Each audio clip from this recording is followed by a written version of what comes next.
हुकूमत पाकिस्तान से भी ये कहना चाहता हूं कि माजरत खाना रवैयों को खत्म किया जाए। गुज़िश्ता चंद बरसों में भारत और उसकी राने पाकिस्तान में कितने ही लोगों को टारगेट करके कत्ल किया है। ये हमारी आजादी खुद मुख्तारी पर हमला है, हमारी सोवेरेनिटी पर हमला है। लेकिन हमारे हुक्मरानों की तरफ से जब इसकी मजम्मत नहीं की जाती और भारत को एक्सपोज नहीं किया जाता तो फिर हम ये समझते हैं कि शायद ये कोई डील करके बैठे हैं। हुकूमत को वाज़ेह तौर पर यह भी ऐलान करना चाहिए कि जनरल बाजवा के जमाने में जितनी बातें डील के हवाले से चली थी उसकी हकीकत क्या है। और पूरी पाकिस्तानी कौम ये समझती है कि हम किसी जर्नल की डील को नहीं मानते, हम किसी वजीर आजम की डील को नहीं मानते। ये 25 करोड़ लोगों का मामला है। हेलो दोस्तों, मैं ओम शर्मा आप सभी का स्वागत करता हूं हमारे YouTube channel the A1 study पर। तो आज का टॉपिक काफी ज्यादा सीरियस है, वो भी देखा जाए भारत के पर्पज से, क्योंकि हमास और पाकिस्तान का चेहरा एक बार फिर से बेनकाब होता नजर आ रहा है पूरे वर्ल्ड के सामने। हालांकि देखा जाए पाकिस्तान पे तो हर बार आरोप लगते रहते हैं कि हाँ ये पूरी तरह से अपने यहाँ पर आतंकवादियों को पालता है, लेकिन जिसको भारत ने अभी तक एक टेररिस्ट ग्रुप घोषित नहीं किया था हमास को, अब मजबूर हो जाएगा भारत भी ऐसा करने के लिए, क्योंकि हमास और पाकिस्तान भारत के खिलाफ एक बहुत बड़ा आतंकवादी प्लान बना रहे हैं पीओके को लेकर, न केवल पीओके को लेकर, हालांकि दिल्ली में भी इस प्रकार के जो आतंकवादी हमले हों इस प्रकार की खबर भी सामने आ रही है। और देखा जाए इस पर कांग्रेस का पूरा सपोर्ट आ रहा है। किस बात को लेकर सारी अपडेट बताएंगे एक एक करके। यदि पूरी स्टोरी देखें तो ये आखिर स्टोरी है क्या, तो पाकिस्तान भारत के खिलाफ इंटरनेशनल लेवल पर काफी ज्यादा खतरनाक गेम खेल रहा है इस समय, क्योंकि अभी हाल ही में पीओके के अंदर पाकिस्तान ने एक बहुत बड़ा इवेंट कराया था, जिसमें क्या हुआ था, जो हमास के नेता थे उनका बड़े स्तर पर वेलकम किया जाता है, पाकिस्तान द्वारा इन्वेंट किया जाता है। और देखा जाए बड़े स्तर पर इसमें भारत के खिलाफ साजिश रचती हुई नजर आ रही है। और देखा जाए इसमें भारत ने क्या कहा है वो भी बताएंगे, लेकिन भारत के खिलाफ कितना जहर उगला जा रहा है आप लोगों को यह भी पता होना चाहिए। आप सबसे पहले ये न्यूज देखिए कि जो हमास के मेंबर हैं, वो जो लीडर हैं, वो अटेंड करते हैं एक एंटी इंडिया मीटिंग पीओके के अंदर, जो पाकिस्तान के द्वारा बुलाई जाती है 5 फरवरी को, जिसमें देखा जाए जैश-ए-मोहम्मद, लश्कर के जो भी आतंकवादी होते हैं वो भी इसमें शामिल होते हैं और भारत के खिलाफ बड़े स्तर पर जहर उगलने का काम करते हैं। आप देख सकते हो काफी ज्यादा न्यूज़पेपर है उसमें इस स्टोरी को कवर किया गया है कि mega terrorist meeting in PoK.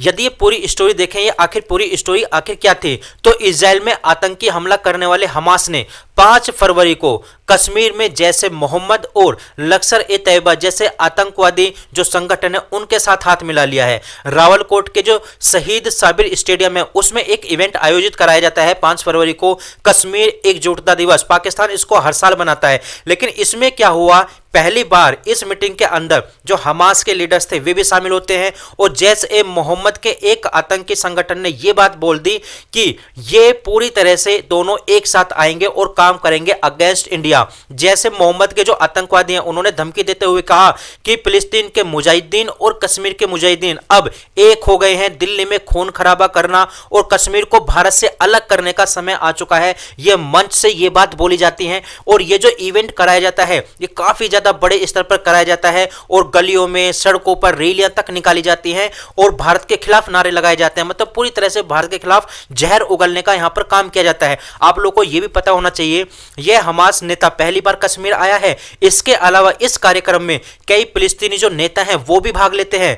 Pakistan 5 फरवरी को कश्मीर एकजुटता दिवस हर साल मनाता है। इसके साथ ही वह ऐसी गतिविधियां करता है जो पूरी तरह से भारत के खिलाफ होती है। उसका एजेंडा पूरी तरह से सेट होता है भारत के खिलाफ जहर उगलने का। इन्होंने ईरान की यात्रा भी की थी। अब ये ईरान की यात्रा जो हमास के नेता है उनके द्वारा की जाती है। अब आप लोग को यह भी जानना चाहिए कि ईरान के और भारत के रिलेशन फिलहाल तो लगभग अभी तक ठीक है, लेकिन हमास जो काम करता है वो पूरी तरह से ईरान के कहने पर ही करता है। मतलब ईरान काफी ज्यादा सपोर्ट करता है हमास का। अब हमास के नेता पाकिस्तान जाते हैं। हालांकि आप लोग को यह भी ध्यान होना चाहिए अभी रिसेंटली ईरान के और पाकिस्तान के रिलेशन काफी ज्यादा खराब हो गए थे। ईरान के द्वारा पाकिस्तान के ऊपर अटैक तक भी किया गया था, लेकिन ईरान हमेशा सपोर्ट करता है हमास का और हमास हमेशा कहना मानता है ईरान का। तो हमास पाकिस्तान जाता है, उसकी रैलियों में शामिल होता है, इवेंट में शामिल होता है, तो जाहिर सी बात है इसमें ईरान का भी सपोर्ट होगा। वो भारत के खिलाफ सपोर्ट करता है तो ये भी ईरान को अच्छी तरह से पता होगा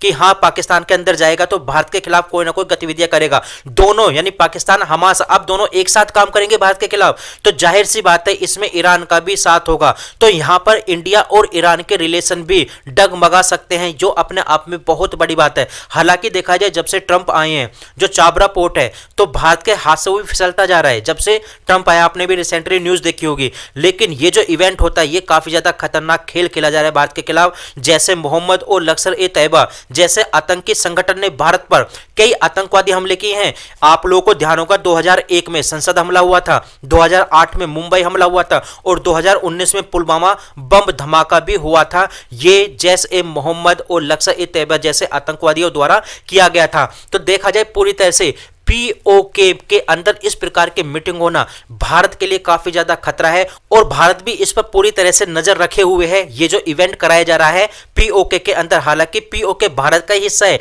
इल्लीगल रूप से पाकिस्तान के द्वारा यह कब्जा किया हुआ है। लेकिन वहीं दूसरी तरफ देखें, यदि कांग्रेस का कनेक्शन की बात करें तो आप लोगों को ध्यान होगा जब इजराइल और हमास का युद्ध चल रहा था तो कांग्रेस के द्वारा इजराइल का सपोर्ट नहीं किया गया था, कांग्रेस के द्वारा सपोर्ट किया जाता है पैलेस्टीन का सपोर्ट किया जाता है। आप लोगों को यह भी ध्यान होगा अभी रिसेंटली प्रियंका वाड्रा गांधी ये जाती है संसद के अंदर, फिलिस्तीन का बैग लेके पूरी तरह से सपोर्ट करते हैं फिलिस्तीन का। और फिलिस्तीन किसके लिए खड़ा है? फिलिस्तीन खड़ा है हमास के लिए, क्योंकि हमास और फिलिस्तीन मतलब गाजा और वेस्ट बैंक को मिलाकर ही पैलेस्टीन बनता है। तो पूरी तरह से देखा जाए कांग्रेस भी एक तरह से इनडायरेक्टली रूप से हमास का सपोर्ट कर रही है और हमास के नेता, फिलिस्तीन के नेता पाकिस्तान के अंदर जाते हैं, भारत के खिलाफ जहर उगलते हैं। तो देखा जाए अब इस समय कांग्रेस जिसका सपोर्ट कर रही थी हमास का, पैलेस्टीन का, अब कांग्रेस इस समय पूरी तरह से चुप है क्योंकि उसके जो नेता है वो भारत के खिलाफ जहर उगलते हैं, कांग्रेस कुछ भी नहीं बोलती। तो कांग्रेस की क्या मंशा है, कांग्रेस को भी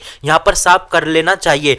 आप लोगों को भी बताना चाहिए कि कांग्रेस के द्वारा ये जो सपोर्ट किया जा रहा था हमास को, ये जो सपोर्ट किया जाता पैलेस्टीन को, क्या ये बिल्कुल सही था? आप ये बात कमेंट में जरूर बताना। लेकिन आप लोगों को ये भी ध्यान होना चाहिए भारत ने काफी ज्यादा मदद भेजी थी हमास के लिए गाजा के अंदर, तो भारत को भी अपने रिलेशन हमास के साथ कैसे रखने अब सोचना पड़ जाएगा, क्योंकि हमास पूरी तरह से पाकिस्तान के साथ मिलकर भारत के खिलाफ आ चुका है। तो फिलहाल हमारे पास ये अपडेट थी, आप लोग कैसे लगी जरूर बताना, लाइक सब्सक्राइब करना बिल्कुल मत भूलना। Thank you.